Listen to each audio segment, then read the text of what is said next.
The first time most people saw Caleb Rourke, they didn't see a man at all. They saw a clip.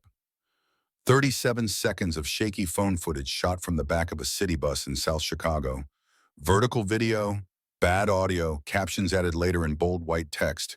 Veteran shuts down creeps on bus. The clip spread fast. By noon it was on TikTok. By dinner it was on X. By morning it had been stitched, slowed down, set to music, and argued over by people who had never ridden that route and never would. In the video, a big man with a weather-beaten face and a service dog at his feet steps into the aisle when the two younger guys start harassing a woman in scrubs.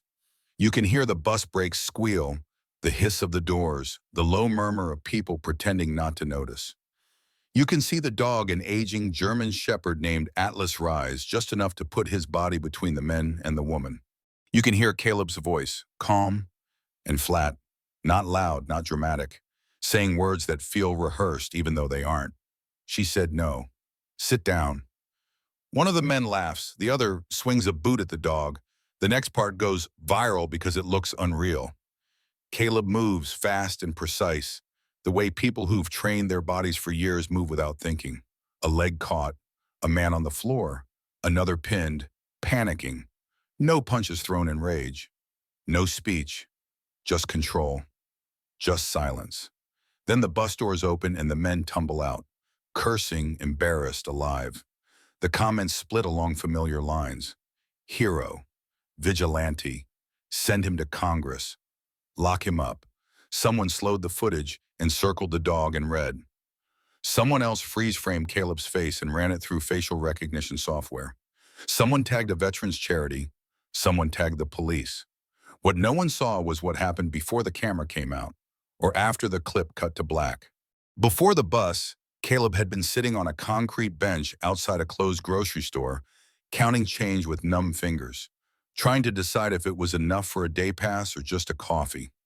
He hadn't slept more than 2 hours at a time in weeks. His back ached from an old injury that never healed right. His hands shook, not enough for people to notice, but enough for him to feel ashamed of it. Atlas sat beside him, gray creeping into his muzzle, ribs just a little too visible under his vest. The dog leaned into Caleb's leg the way he always did when the pain got bad, a silent pressure that reminded him to breathe. Caleb hadn't always been like this. There had been a time when he wore a uniform that fit him perfectly, when his days had structure and his nights had purpose. There had been a time when people called him sir and meant it. That time ended quietly, the way most things do. A medical discharge, a handshake, a pamphlet about resources, a number to call if things got hard. Things got hard anyway. By the time he boarded the bus that morning, he was already exhausted in a way sleep doesn't fix. He sat near the back, Atlas at heel, eyes up, always watching. The woman across the aisle, the one in scrubs, had her head against the window, eyes closed, a hospital badge hanging from her neck. Caleb noticed the dark circles under her eyes, the way her hands were clenched even in rest. He looked away. Mind your business. That was the rule now. He'd learned the hard way that attention came with consequences. The consequences arrived anyway. After the clip went viral, Caleb didn't know about it right away. He got off the bus 3 stops early to save the last of his fare and walked the rest of the way through slush and wind that cut straight through his jacket. He spent the afternoon at the public library, charging his phone, scanning headlines, avoiding his own reflection in the darkened screen. Atlas slept at his feet, one ear always tilted toward the room. When Caleb finally checked his phone again, it was buzzing nonstop. Unknown numbers, missed calls, messages from people he hadn't spoken to in years. A text from an old unit buddy with nothing but a link and the words, "You okay, brother?" He clicked the link. By nightfall, his face was everywhere. Pundits argued about him on cable news, using phrases like urban decay and personal responsibility. A former cop praised his restraint. A civil rights attorney warned about escalation. A veterans group put out a statement calling him a reminder of the debt we owe. None of them knew his name yet. That came later. Caleb watched the clip once. He didn't watch it again. What stuck with him wasn't the praise or the outrage. It was the way Atlas flinched when the boot came toward him, just for a fraction of a second. It was the woman's face when it was overshock, giving way to something like relief, then guilt, like she was sorry someone else had stepped in. It was the way everyone else on the bus kept their eyes down. That night, Caleb slept in his truck, parked under a flickering streetlight and much near the river. He kept the radio off. He didn't want the noise. Atlas curled up on the passenger seat, tail thumping softly against the door every time Caleb shifted. Sometime after midnight, a police cruiser rolled past slow enough to make Caleb's shoulders tense. It didn't stop. He let out a breath he hadn't realized he was holding. In the days that followed, the clip took on a life of its own. Donations poured into a GoFundMe someone else started in his name. Memes appeared, turning him into a symbol. A local morning show asked for an interview. A city council member tweeted that, "Men like this are the backbone of our community." At the same time, a thread on a forum Caleb didn't know existed dissected his movements frame by frame, speculating about his training, his past, his potential threat level. Someone posted an old photo of him in uniform. Someone else posted an address that was no longer accurate. Someone tagged law enforcement. Caleb felt the walls closing in. He had spent years learning how to disappear, how to keep his head down, how to move through a city without being noticed. The internet had undone all of that in a day. Every time he walked Atlas down the sidewalk, he felt eyes on him. Every siren made his jaw tighten. He started wearing a cap pulled low, avoiding places with cameras, cutting through alleys even when it meant the dog had to navigate broken glass. The lesson came, whether he wanted it or not. In America, visibility is a double-edged blade. The same light that warms can burn. The same crowd that cheers can turn. Being right doesn't make you safe. On the fourth day after the video, Caleb stood outside a mid-rise apartment building on the near west side, staring up at dark windows. This was supposed to be a quick stop, in and out. A conversation he'd been putting off for too long. His sister Sloane lived on the fourth floor. She was a journalist, freelance, stubborn, always chasing stories that paid in principle instead of money. They hadn't spoken in weeks. The last message he'd sent her sat unread on his phone. As he stepped into the lobby, something felt off. The security desk was empty. Flyers and unopened mail piled up in a crooked stack. The elevator was taped shut with a handwritten sign that read, "Out of order" in red marker. Caleb took the stairs, Atlas close at his side, each step echoing too loudly in the quiet. Halfway up, Atlas stopped. His ears went forward. A low sound rumbled in his chest, more vibration than noise. Caleb slowed, hand-brushing the flashlight in his pocket. He told himself he was being paranoid. He told himself that being on edge was normal. He told himself a lot of things. By the time he reached the fourth floor, the weight in his gut had settled into something colder, heavier. He followed it down the hall to apartment 4B. The door was ajar. Caleb stood there for a long moment, the noise of the city muffled behind him, the hum of the lights overhead. Somewhere a phone buzzed and stopped. Atlas leaned into his leg, steady and solid. Caleb took a breath, stepped forward, and pushed the door open. The story was no longer about a viral hero. It never had been. As Caleb crossed the threshold into the wreckage beyond, the last thing he thought about was the bus, the clip, the applause of strangers. The lesson of that moment would come later. For now, there was only the quiet certainty that the worst part of his life hadn't gone viral yet, and that whatever came next would demand more from him than restraint on a bus ever had. The apartment smelled wrong the moment Caleb stepped inside. Not the sharp metallic tang people expect when they imagine violence, but something duller overturned furniture.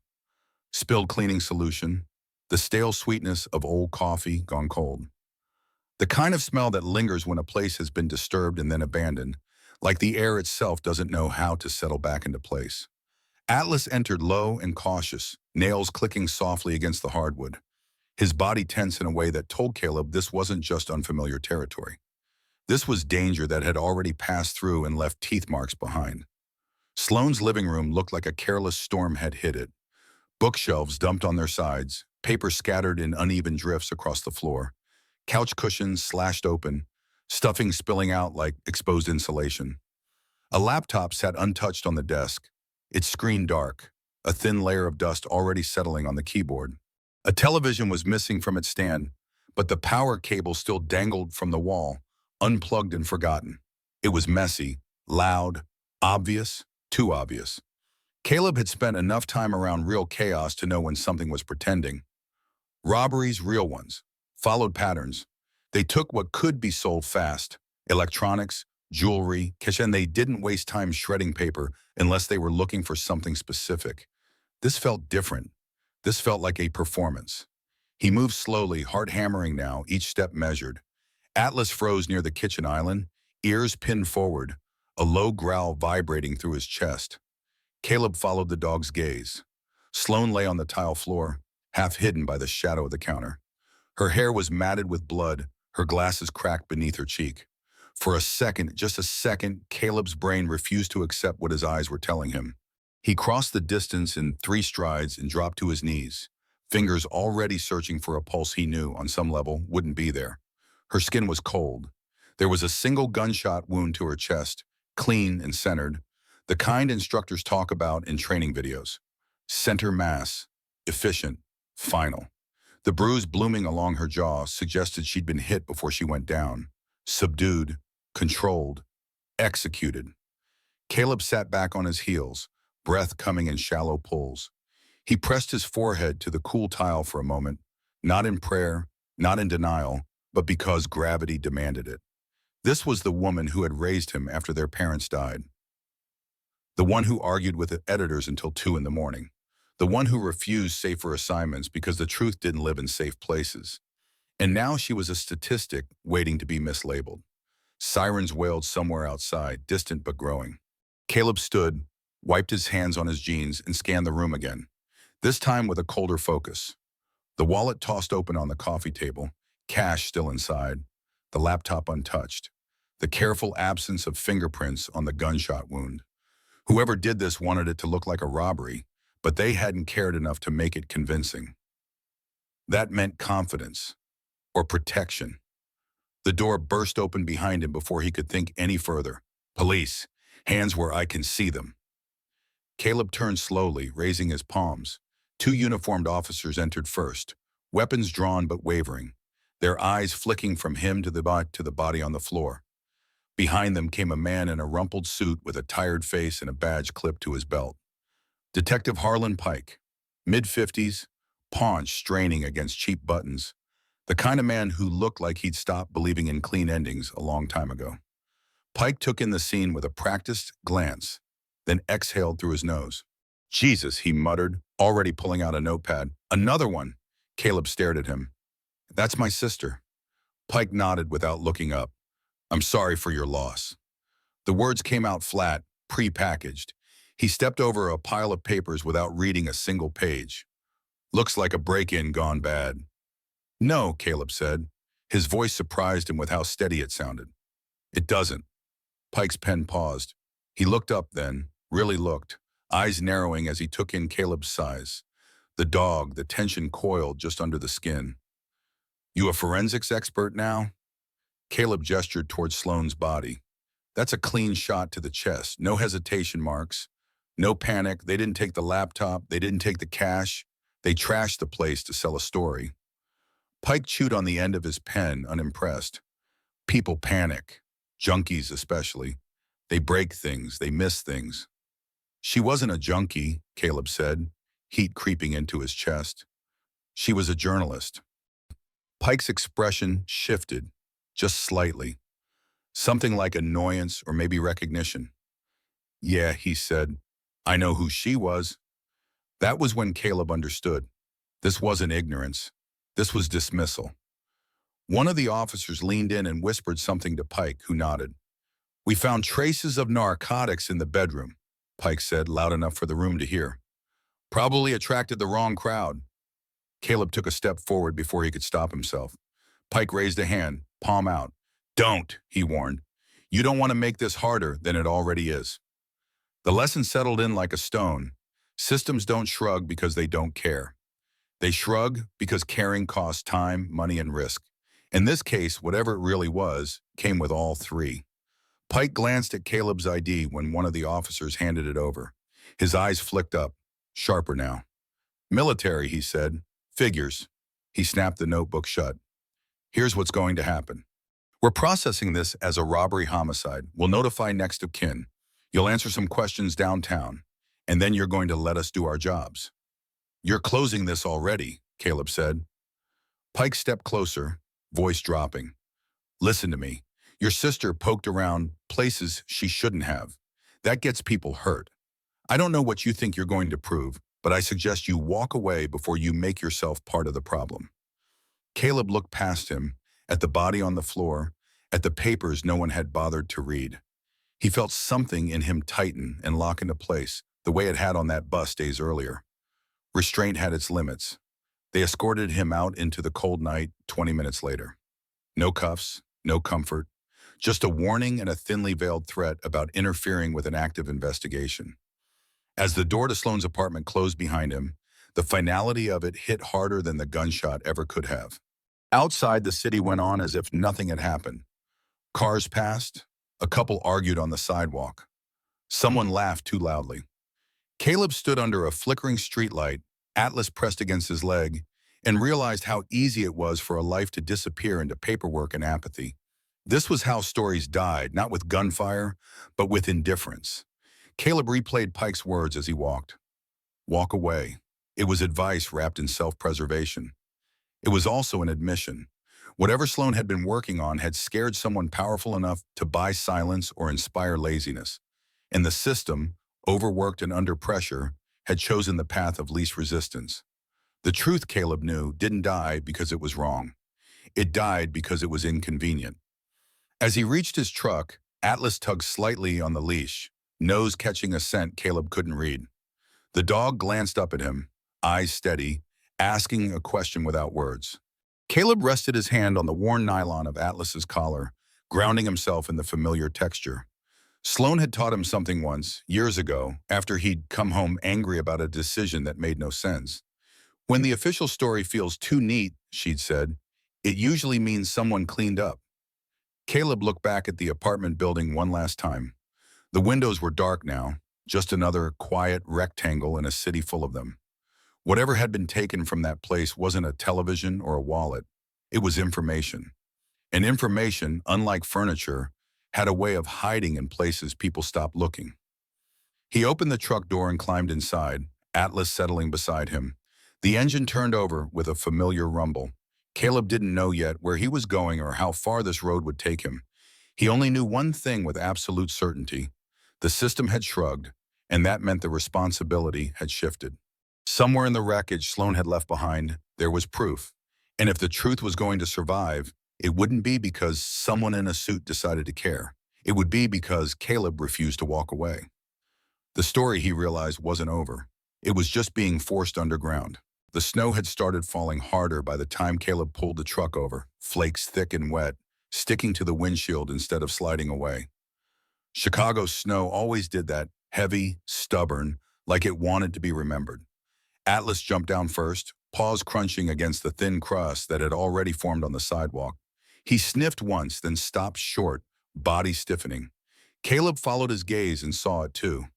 There was a shape in the snow near the curb that didn't belong. It wasn't dramatic.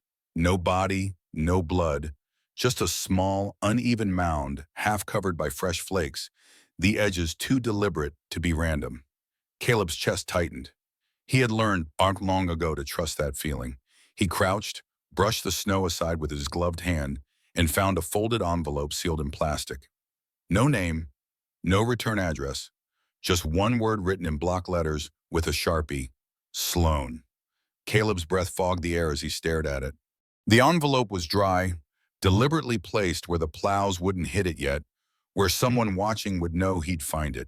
This wasn't a coincidence. This was a message. He didn't open it there.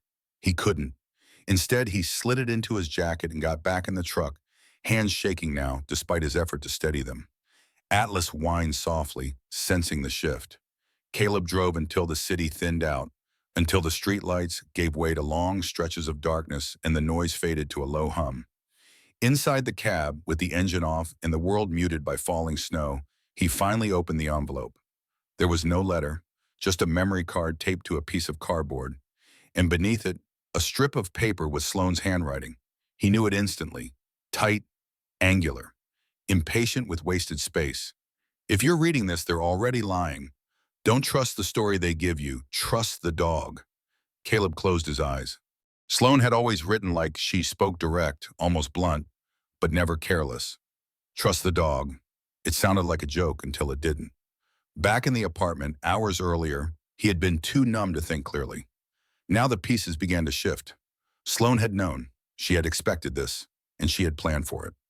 Caleb turned slowly toward Atlas, who sat alert in the passenger seat, head tilted, watching him with the calm patience of a creature used to being relied upon. Caleb reached out and rested his hand on the dog's collar. It was heavier than a normal service collar-reinforced nylon, thick stitching, the kind built to last through rough terrain and bad weather.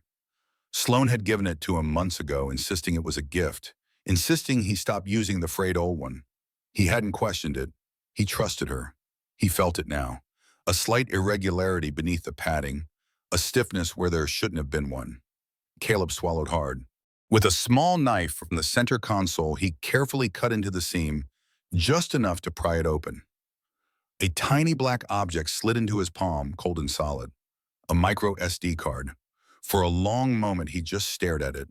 This was the difference between suspicion and proof, between grief and purpose. Sloan hadn't just chased a story, she had protected it. Caleb understood then what she had done. This wasn't storage, this was insurance.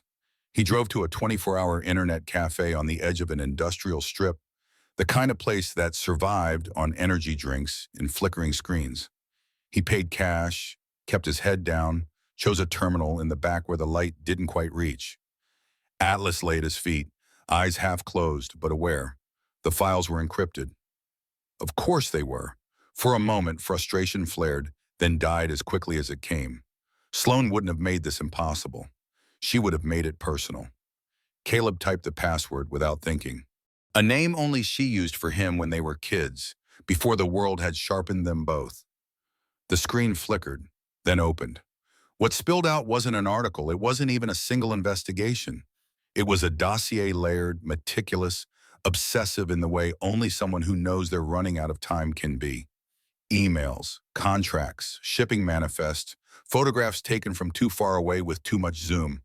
Names redacted in some places, highlighted in others. A header repeated across multiple folders. Project Orion. Caleb leaned closer, heart pounding. This wasn't small, this wasn't local. Orion wasn't just a weapons pipeline. It was a logistics operation hidden behind humanitarian contracts and private security work. A private military contractor with glossy brochures and government ties was moving military-grade equipment through disaster zones, labeling it protective assets, rerouting it before it ever reached its intended destination. Anti-armor weapons, surveillance drones, automatic rifles with serial numbers scrubbed clean. The emails told the story plainly enough. Relief shipments diverted, cargo remanifested mid-route, oversight committees briefed just enough to stay quiet, payments laundered through shell foundations that sponsored charity dinners and scholarship funds. It was efficient, it was legal-looking, and it was devastating. Sloan had done what journalists were supposed to do: follow the money, verify the sources, protect the evidence. She had even built a dead man switch into the files, Caleb realized as he dug deeper. A timed release protocol set to trigger if the card was accessed without her manual override. The truth wouldn't stay buried forever. It was designed to surface. The lesson landed heavy and clear. The truth survives not because it's strong, but because someone plans for its survival.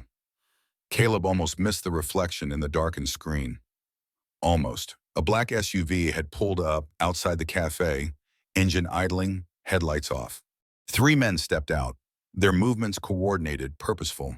Not cops, not amateurs. Atlas's ears came up, a low growl forming before any sound reached Caleb's ears. Too late. The front window shattered inward as suppressed gunfire ripped through the cafe. A monitor exploded where Caleb's head had been seconds before. People screamed, chairs scraped, chaos bloomed. Caleb didn't freeze. He ripped the MSDRO from the slot, shoved it into his pocket, and grabbed the fire extinguisher from the wall. He hurled it through the back exit, the metal door buckling with a crash, then sprinted the opposite direction, Atlas glued to his leg. Gunshots chewed through drywall behind them. Caleb felt a hot sting in his shoulder as something grazed him, spinning him sideways. He kept moving. Pain was secondary. Survival was primary. They burst into the alley, breath tearing from their lungs, snow swallowing their footprints almost as fast as they made them. Caleb didn't stop running until the sounds faded into the night and the city swallowed them whole. When he finally collapsed behind a dumpster, chest heaving, blood soaking his sleeve, he understood the final piece of Sloane's warning. This wasn't about revenge. This wasn't even about justice in the way people like to imagine it. This was about systems that hid behind good intentions and men who believed paperwork made them untouchable. This was about the cost of telling the truth in a world that preferred clean lies. Caleb pressed his back against the cold brick, snow melting into his hair, Atlas standing guard despite the tremor in his own body. Somewhere, people were still arguing about a bus video, still deciding what kind of man Caleb Rourke was. They had no idea. The story had moved beyond the internet now, beyond applause, beyond shrugs and closed cases. The proof was real. The hunters were real. And the only thing standing between the truth and silence was a broken man, a loyal dog, and a piece of plastic small enough to hide in plain sight. As sirens wailed in the distance and the snow kept falling, Caleb pushed himself to his feet. He couldn't go to the police. He couldn't go to the press. Not yet. The system had already shown him how it handled inconvenient facts. If the truth was going to live, it would have to move. And so would he. The wrong shape in the snow had been the warning. What came next would be the chase. Caleb didn't plan to go to the hospital. He planned to avoid it. Hospitals meant forms, cameras, mandatory questions, and a paper trail that could turn a wounded man into a suspect in under 5 minutes. He had learned that lesson overseas and relearned it at home. But plans change when blood soaks through your sleeve and your vision starts to narrow at the edges. The bullet hadn't hit anything vital. Caleb knew that the way a carpenter knows when a beam will hold. It had grazed his upper arm during a moment he kept replaying, an engine revving too close, a door slamming, Atlas pulling hard on the leash. The pain came later, blooming hot and insistent, reminding him that survival didn't mean unscathed. He cinched a makeshift bandage with a strip torn from his shirt and kept moving through back streets, counting breaths, keeping Atlas close. The emergency department at St. Margaret's Medical Center glowed like a small city unto itself, glass and fluorescent light cutting through the winter darkness. Ambulances idled at the bay, engines humming, exhaust hanging low in the cold air. Caleb didn't use the front entrance. He never did. He slipped in behind a supply truck when a tired security guard waved it through, then followed the unspoken logic of institutional building service corridors, unmarked doors, the steady thrum of machines behind walls. He found the locker room near the trauma wing by sound alone. The clatter of metal benches, the rustle of scrubs, the low murmur of voices trying not to think about what they'd just seen. Atlas sat at the door when Caleb signaled him, body angled to block anyone who came too close. Natalie Park was sitting on a bench with her head in her hands when Caleb stepped into the light. She looked smaller than she had on the bus, stripped of her winter coat and public anonymity. Her dark hair was pulled back in a messy knot, loose strands clinging to her temples with sweat. A badge hung from her neck, the edges worn smooth by constant use. On the bench beside her lay a pair of blood-spotted gloves she hadn't had the energy to throw away yet. She looked up and froze. For half a second, fear flashed across her face, raw and automatic. Her hand went to the open locker beside her and came back holding a can of hairspray, thumb poised on the trigger like it was the only weapon she had. Then recognition caught up. Her eyes widened. They dropped to the red soaking through Caleb's sleeve. "You're bleeding," she said, the words escaping before she could stop them. Caleb raised his uninjured hand slowly. "I'm not here to hurt you," he said. His voice sounded rough even to him. "I'm the guy from the bus." Natalie's grip tightened on the can. "They're looking for you," she said. "The news says—" "I know what the news says," Caleb interrupted gently. "It's wrong." He leaned against the lockers as the adrenaline's pain sharpening. "I need a needle and thread. That's it. I'll be gone." She stared at him, eyes flicking from his face to the wounded Atlas, who stood motionless by the door, watching her with unsettling intelligence. In the background, a PA announcement crackled overhead, calling for a trauma consult in Bay 3. The hospital moved on. Natalie swallowed. "If I help you," she said slowly, "and someone finds out, I could lose my license." Caleb nodded. "I know. And if you're lying," she continued, "I could be helping someone who killed his own sister." The word hit him harder than the bullet. He didn't argue. He didn't defend himself. He met her gaze and let her see the exhaustion there, the grief that hadn't had time to become anything else. "My sister was murdered," he said. "I'm trying to figure out why." Natalie looked at him for a long moment, the way doctors look at scans when something doesn't fit the textbook. Then she exhaled, long and shaky, and set the hairspray down. "Sit," she said. She worked quickly, efficiently, the way people do when they've learned to function inside chaos. She cleaned the wound with supplies from her personal kit, jaw set as Caleb hissed despite himself. Her hands were steady, but her breathing wasn't. "You know this doesn't end when I stitch you up," she said quietly as she threaded the needle. "Whatever you're running from doesn't stop at the door." Caleb watched her work. Neither do the people who cause it. She tied off the last stitch and pressed fresh gauze into place. For a moment, neither of them spoke. The only sound was the distant beeping of monitors and the low hum of ventilation. "I saw your sister," Natalie said suddenly, "a couple days ago, in the cafeteria." Caleb's head snapped up. "You did?" She nodded. "She was arguing with a man. Older, bald. He had a tattoo behind his ear, a snake with a blade through it. He kept pulling his collar up like he knew it was visible." Natalie paused, searching Caleb's face. "I remember because I've seen that tattoo before on a patient who came in with a gunshot wound and left before the police arrived." Something cold and precise settled into Caleb's chest, a symbol he recognized too well, tied to a private security unit that specialized in work no one wanted to acknowledge. This wasn't random. It never had been. Before either of them could say more, the lights flickered. A harsh tone replaced the usual hospital chime, followed by a voice stripped of warmth. "Code Silver. Code Silver. Lockdown in effect." Natalie's blood drained from her face. "That's an active threat," she whispered. Atlas stood, a low growl vibrating through his chest, directed at the door. Caleb pushed away from the lockers. "They're here." Natalie shook her head, panic threatening to take over. "Security will handle it." "Not if security is the threat," Caleb said. He grabbed her wrist, not roughly, just enough to anchor her attention. "Listen to me. If you stay here, they will kill you for helping me." You didn't look away. That makes you a loose end. Her life, which until an hour ago had revolved around charts and rounds and exhaustion, shattered into sharp pieces. She looked at the door, then at the gunshots echoing faintly down the hall, then back at Caleb. "There's a service route," she said, the words tumbling out. "Laundry chute. It bypasses the main checkpoints." Caleb nodded. "Show me." They moved fast, the way people do when indecision has already killed others. Two men in dark tactical gear stepped out of an elevator at the far end of the corridor, rifles coming up in unison.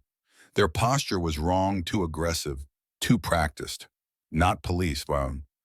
Caleb shoved Natalie behind a linen cart as shots cracked down the hall, tearing through drywall. He kicked the cart forward, drawing fire, and whistled once. Atlas launched, a blur of muscle and purpose, slamming into one of the men and knocking him off balance. Screams echoed. The hospital became something else entirely. They ran.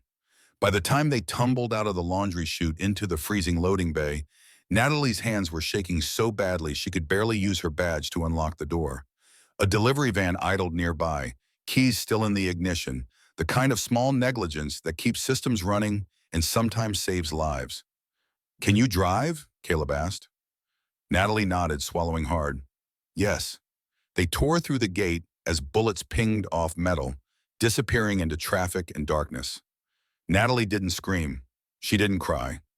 She stared straight ahead, knuckles white on the steering wheel, doing what she'd always done when things went wrong, focusing on the task in front of her. Miles later, when the city lights faded and the road narrowed, she finally spoke. "This doesn't end with stitches," she said. "Does it?" Caleb shook his head. "No."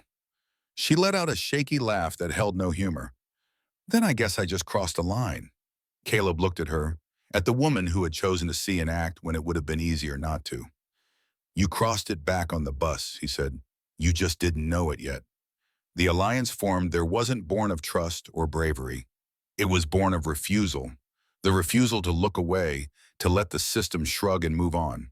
And as the van disappeared into the night, both of them understood the lesson that would shape everything that followed.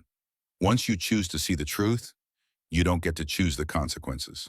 They reached the place just after midnight, when the city thinned into long stretches of industrial dark and the lake wind cut through everything like a blade. Caleb killed the headlights a block out and coasted the last 100 yards on momentum alone. The building rose out of the snow like a dead animal, an old foundry abandoned before Caleb ever left for the service. Brick walls scarred by rust, windows punched out and boarded over years ago. To most people, it was a ruin. To Caleb, it was memory. He had trained here once, long before life narrowed into survival, back when pain came with rules and purpose. Natalie climbed out of the truck stiffly, her breath fogging the air, eyes scanning the shadows. Atlas jumped down last, limping now, favoring his back leg from where shrapnel or concrete had caught him in the alley. Caleb felt a surge of anger at himself. He shoved down immediately. There would be time for that later. For now, there was only work. Inside, the air smelled of damp concrete and old oil. Caleb led them up a narrow stairwell to a glassed-in office overlooking the main floor. The glass was cracked but intact. From here, they could see movement long before it reached them. He scavenged a lantern from a rusted locker, coaxed it to life, then handed Natalie a thermal blanket. She wrapped it around herself with no comment, hands still shaking. This was the off-grid night. No backup, no rules written down anywhere. Just decisions and consequences. Caleb checked his shoulder wound with a practiced hand and winced. Natalie watched him for a moment, then moved closer. Sit, she said, voice steady in the way ER doctors learned to make it steady even when nothing else was. He sat. She cleaned the wound with supplies from her bag items she carried because hospitals taught you early not to trust that help would always be nearby. As she worked, Caleb's jaw tightened.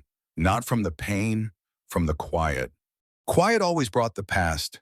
He saw it again, uninvited, sand instead of snow, heat instead of cold, the sound of rotors chopping the air. A village that wasn't supposed to be there. A call that came too late.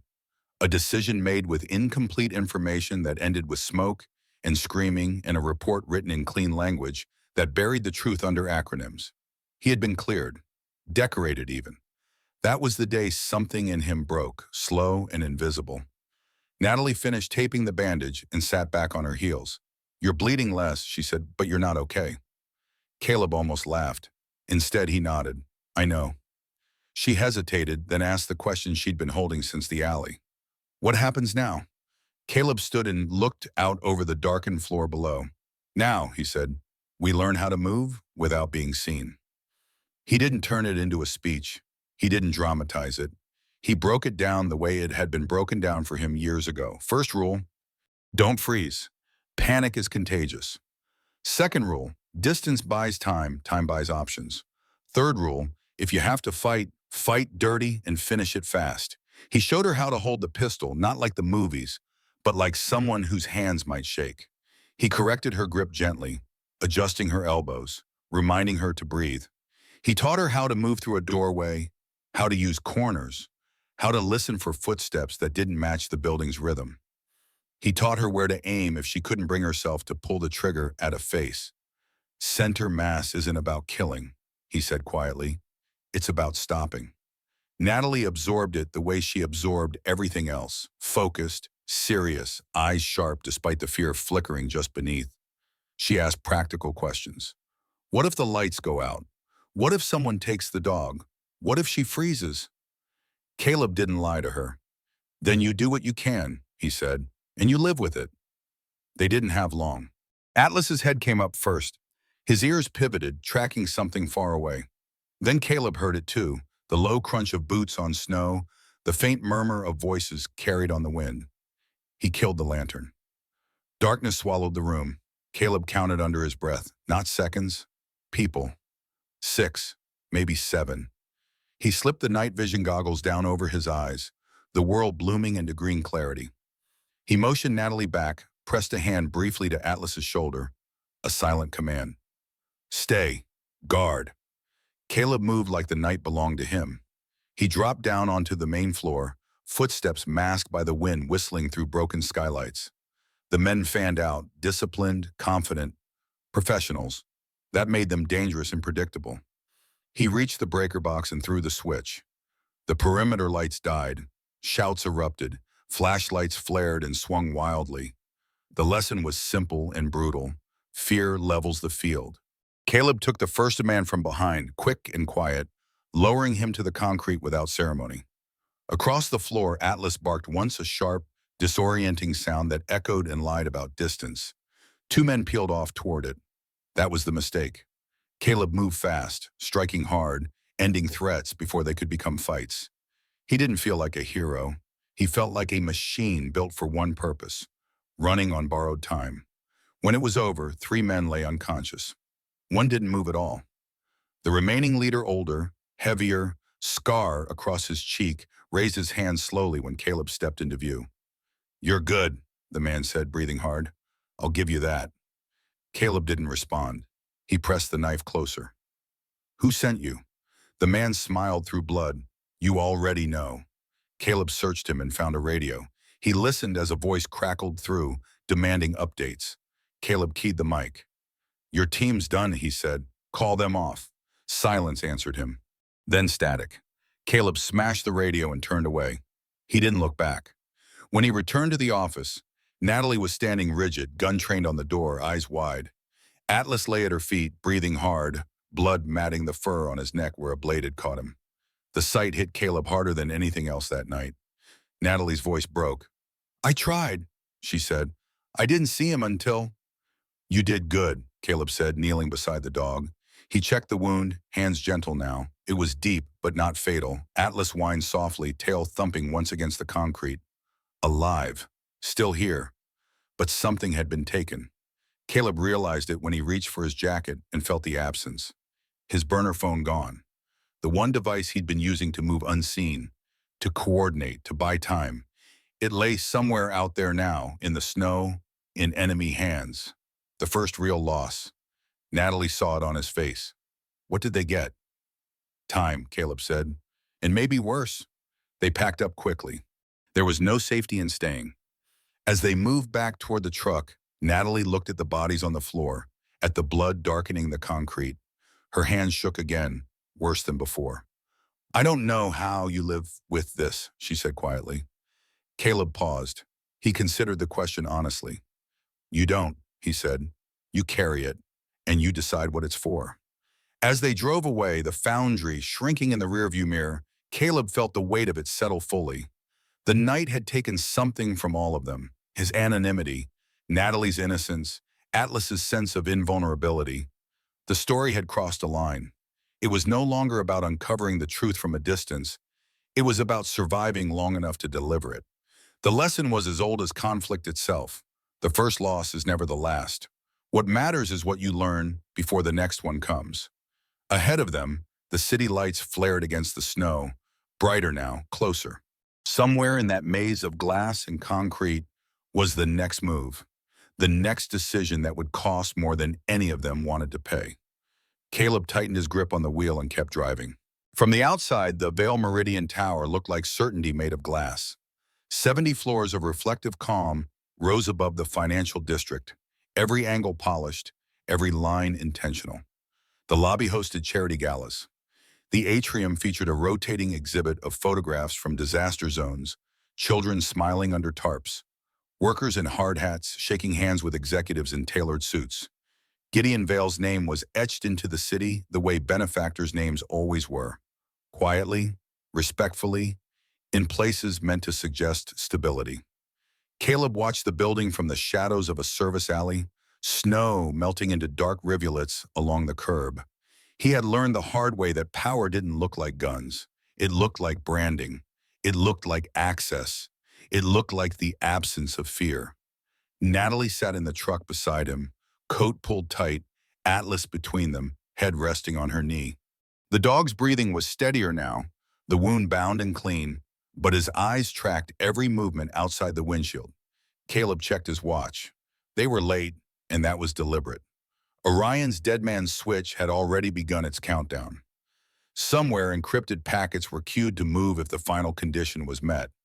Proof didn't need a hero, it needed timing. "You don't have to come in," Caleb said, not looking at her. Natalie shook her head. "I'm already in," she said. Her voice didn't waver. "If this ends with you dead in a stairwell, the truth dies with you."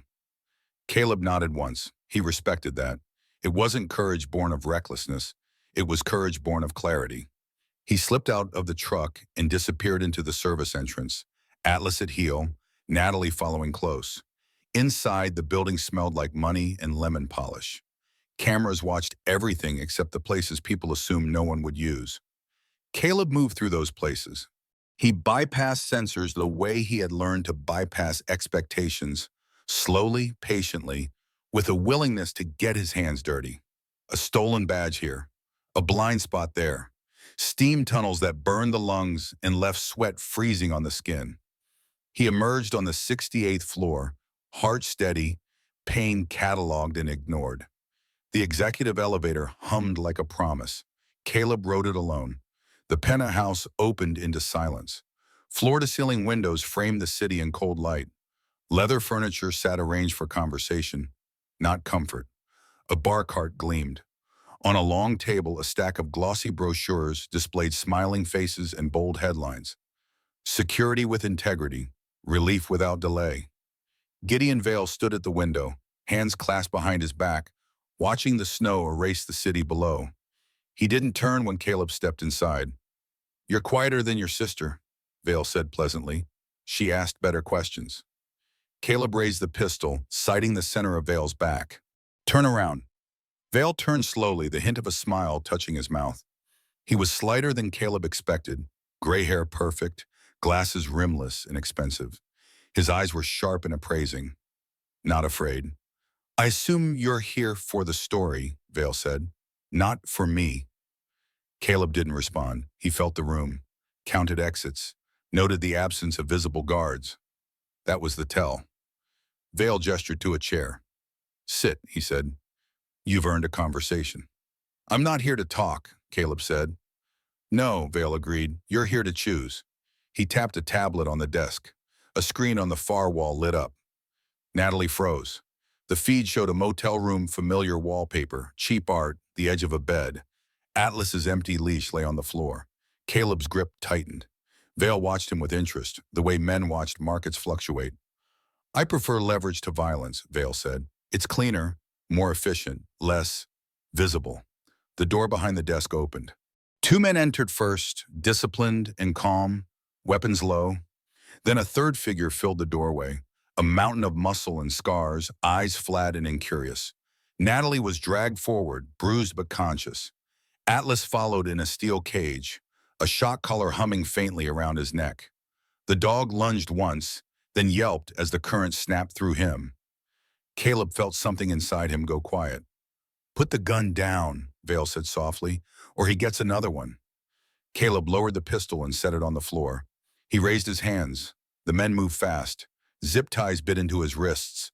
A fist drove into his ribs, hard enough to make the world spark. Vale watched with professional detachment.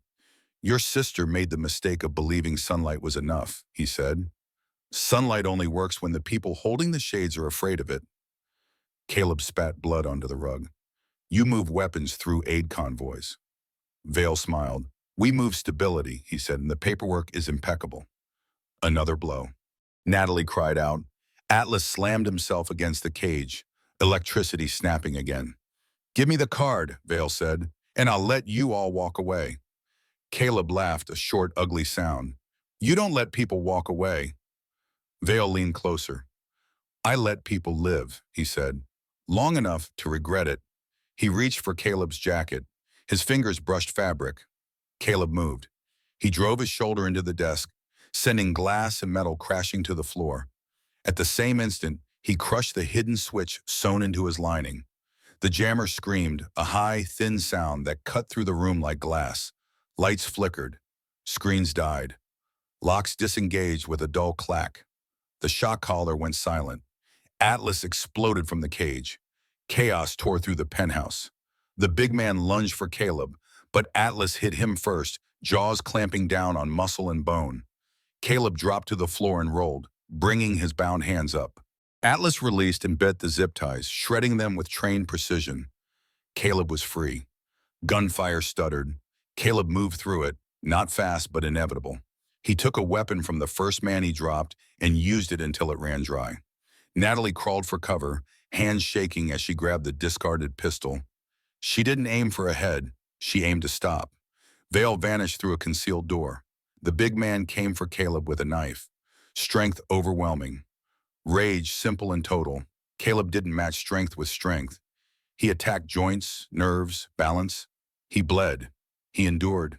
He finished it. Silence fell, broken only by Atlas's labored breathing and the distant hum of emergency power cycling back on. Caleb turned to Natalie. "Barricade," he said. "If anyone comes through that door, you don't hesitate." She nodded, jaw set. Atlas limped to her side and sat, a wall of fur and resolve. Caleb ran. The stairs to the roof spiraled upward, wind screaming louder with every step. He burst onto the helipad as rotors spun snow into a blinding storm. The helicopter lifted, skids light, then airborne. Caleb didn't slow. He jumped, hands slammed into metal. His shoulders screamed. He hauled himself up as the aircraft banked hard. Inside, Vale stared at him with disbelief, then fury. "You think this changes anything?" Vale shouted over the roar. "The system protects me." Caleb forced the cabin door open. "The system," he said, "only works when people believe in it." They fought in the narrow space, the pilot shouting, controls jerking. The helicopter dipped, then dropped, the lake rushing up in a black blur, impact. Cold swallowed everything. Caleb kicked free of wreckage and found Vale, dragging him upward by his expensive suit. He could have let go. He didn't. The truth needed a witness. They broke the surface, gasping, and fought the water to the ice-choked shore. Caleb collapsed, lungs burning, vision tunneling. Blue lights cut through the night. Men in jackets marked FB, I moved with purpose. Weapons low, voices sharp. An agent knelt beside Caleb, eyes flicking from him to Vale. "We got the upload," the agent said. "Orion hit our servers 10 minutes ago. Your sister planned it well." Caleb closed his eyes. Snow melted on his face. Above them, the tower stood quiet and bright, a monument to appearances. Inside it, the violence had been real, personal, and hidden. The lesson was as old as power itself. The public face was a shield, and the private cost was always paid by someone else. As medics worked and agents moved, Caleb felt the last of the adrenaline drain away.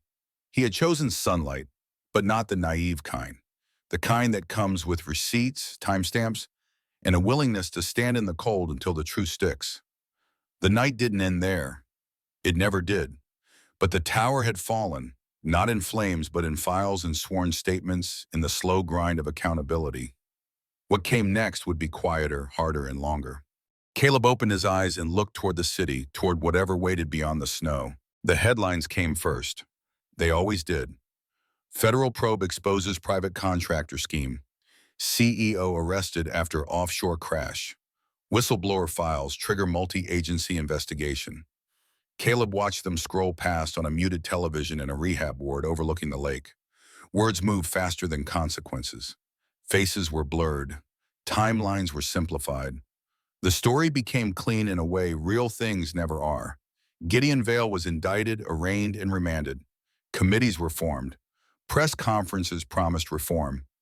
Numbers were cited, contracts frozen, funds seized, audits launched. The system, embarrassed in public, did what it does best. It reorganized the damage into statements and schedules. Justice on paper moved forward. Healing did not. Caleb's body recovered in stages. The ribs knit slowly. The shoulder regained range but not silence. Some nights the pain woke him. Other nights it was the quiet that did it. Natalie visited when she could, still in scrubs, still tired. The kind of tired that lived behind the eyes. She was under review mandatory counseling, administrative leave, a board that wanted to know why an ER doctor had ended up in a federal case. She answered their questions carefully. She didn't apologize. Atlas healed too, fur growing back over the burn on his neck, the limp fading into memory. He stayed close, closer than before, as if the world had taught him the same lesson it had taught Caleb. Safety is temporary, loyalty is not. The city moved on. The bus route ran the same. The internet found a new clip to argue about. People still recognized Caleb sometimes, still nodded or stared or whispered. He learned to accept it without absorbing it. Visibility, he knew now, was not validation. Sloane's name appeared once, briefly, in an article about the dead man's switch that had triggered the uploads. It was misspelled. Caleb didn't correct it. He went to the cemetery instead, to a simple stone on a hill where the lake wind bent the grass. He stood there with Natalie and Atlas and said nothing that could be quoted. Justice had done its job. It had stopped a machine. It had punished a man. It had validated a truth. None of that brought back what was lost. Healing began somewhere else. Months later, a warehouse on the outskirts of the city reopened with a different purpose.